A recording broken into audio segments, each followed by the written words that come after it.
around a 2-inch strip of fabric and weave it through the guide and then through the opening.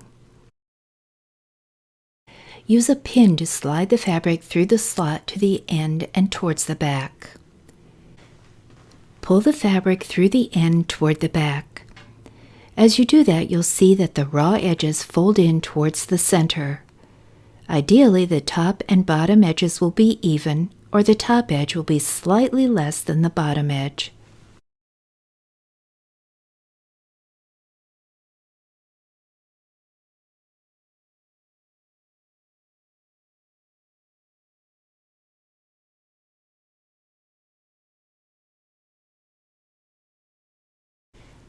There are 2 adjusting guides on this attachment.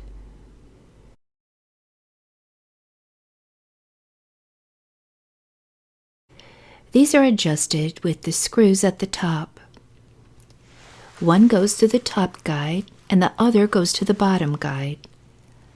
Loosen both screws. Once the screws are loose, the guides can be adjusted closer to the edge or further away from the edge. This gives you the ability to make your binding exactly the way you want it. You can make the top edge a little less or more than the bottom, or exactly even with these 2 adjusting plates. When the plates are adjusted the way you want, tighten the screws.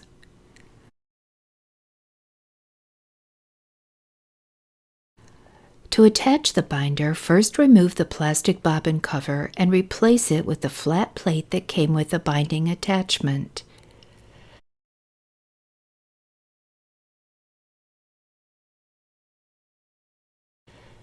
Secure it with the long screw.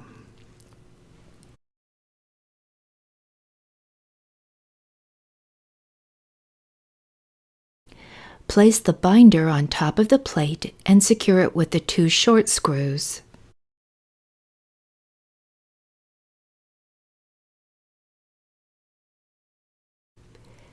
There's a long slot in the binder that allows it to slide left and right so that you can line it up with the presser foot.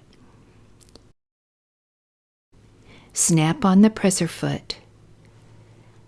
Slide your binding into the binder and under the foot. Pull the binding toward the back and take a few stitches to secure it.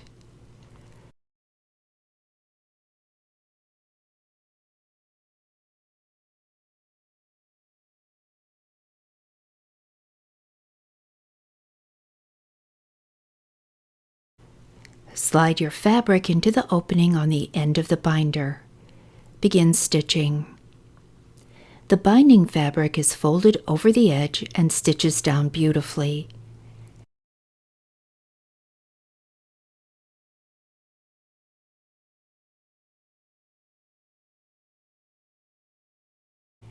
When you come to a curve, loosen the screw attaching the plate to your machine.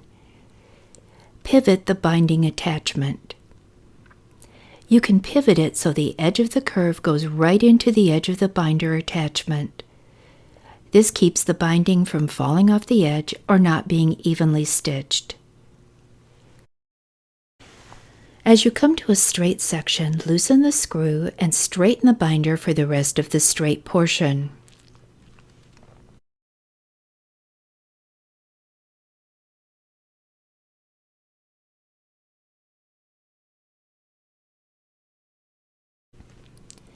Here's an example of bias binding perfectly stitched onto a curve.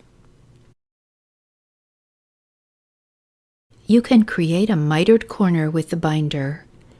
First, stitch right up to the edge of the fabric and lock the stitch.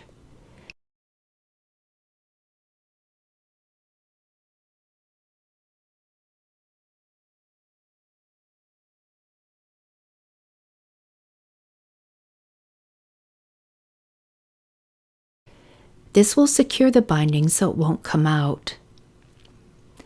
Cut the thread, then raise the presser foot and pull the fabric about 4 inches straight to the back. Lower the presser foot and turn the fabric around at a right angle. Open up the binding and snug the fabric right into the fold of it.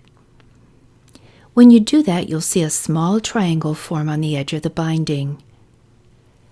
Grab the triangle and pull it over to form a miter on the edge of the quilt. Secure it with a pin, making sure to go through both layers of the binding. Turn over to the back side. Fold and pin the miter on the back in the same way. Make sure you get both layers of the binding securely pinned. Double check to make sure that it's folded the way that you want it on both the front and the back.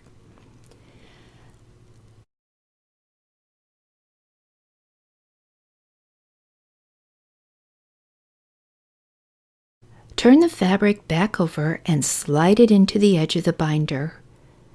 Grab the edge of the binding strip and pull it gently back towards you until the needle lines up with the previous stitching. Remove the pins and lock the stitch. At this point, I like to move the fabric over just one stitch so the 2 rows of stitching are connected at the corner. Continue stitching, doing the same thing at each corner. There you can see a beautiful mitered corner.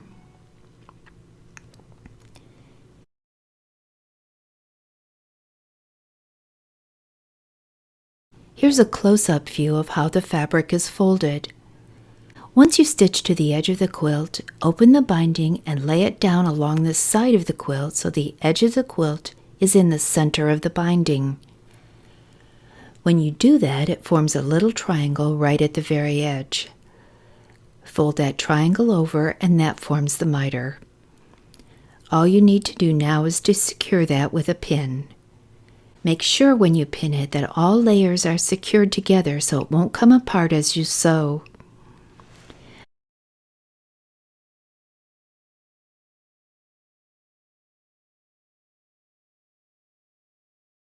Flip it over and open up the binding.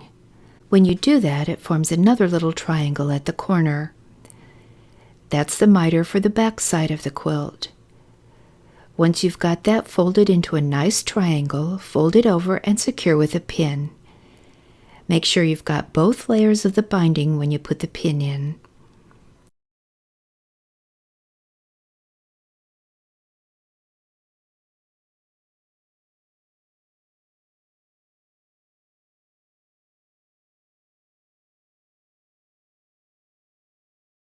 When you open it back out, just pull the binding right up next to the quilt underneath the presser foot and start sewing at the corner.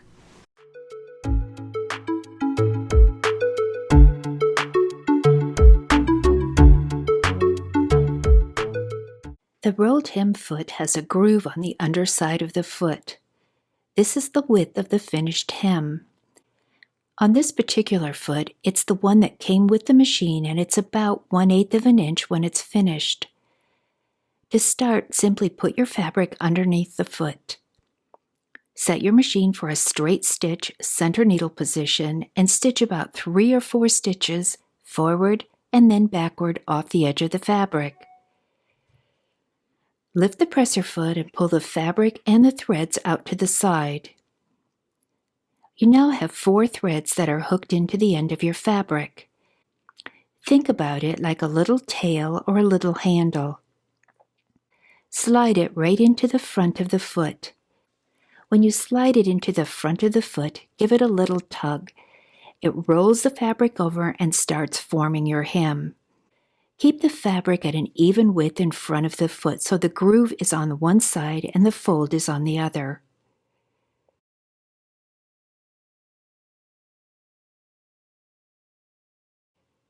And there you have it. This is great for lightweight fabrics, things like dust ruffles and dresses.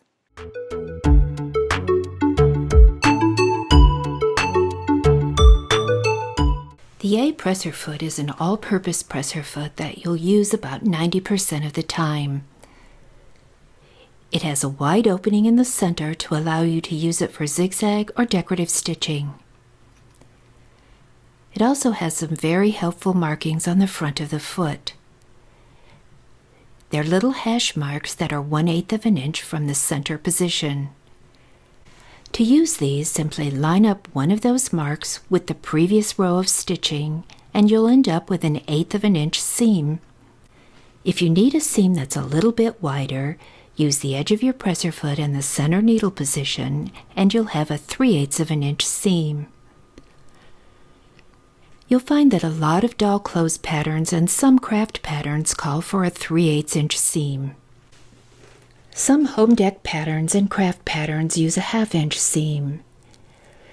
Simply move the needle all the way over to the left needle position, which is 0.0 in the width, and use the right edge of the foot along your previous row of stitching, or the edge of your fabric, and you'll end up with a 1/2 inch seam.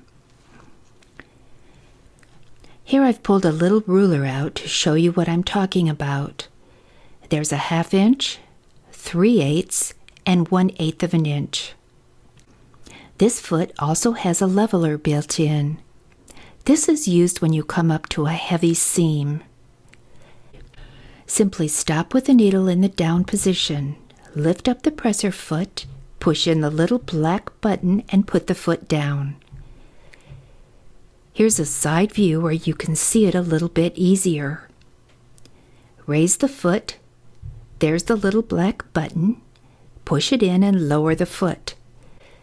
This keeps the foot level as it goes across the heavy seam, and then the little button pops out and the foot returns to normal.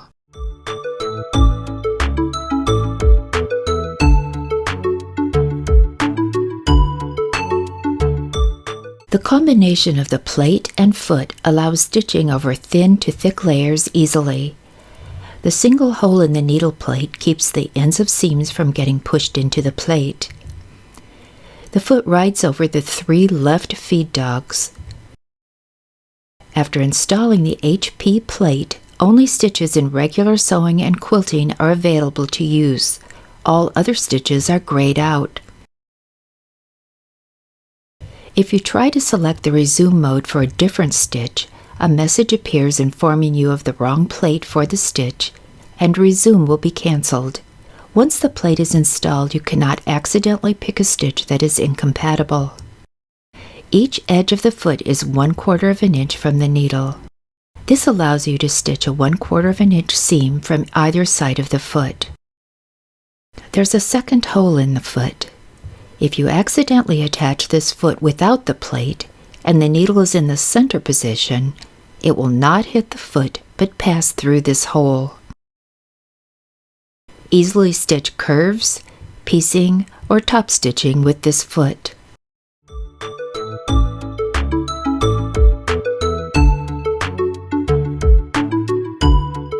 Pintuck feet come in a set of 2. One has 5 deep grooves and the other has 7 shallow grooves. Select a twin needle that has the distance between the needles equal to the distance between the grooves in the foot. Thread the machine with 2 threads using the secondary spool pin to hold the second spool of thread. Thread it normally until you get to the needle. You'll notice 2 thread guides at the top of the needle clamp. Split your threads there, putting one on the left and one on the right. Thread the needles by hand. Automatic needle threaders will not work with twin needles. Snap on the chosen Pintuck foot. Remove the plastic bobbin cover and replace it with the Pintuck cord guide plate. There are 2 in the set. This is A, the smaller of the 2. This little trick will make the Pintucks really stand up high. Insert a large needle, in this case a size 120, into the slot on the cord guide plate. Place it so the point is right at the edge of the needle hole. Secure it with painter's tape. When you stitch, the needle in the center of the foot pulls the fabric up into the groove in the Pintuck foot. As it stitches, you get a really beautiful high pintuck.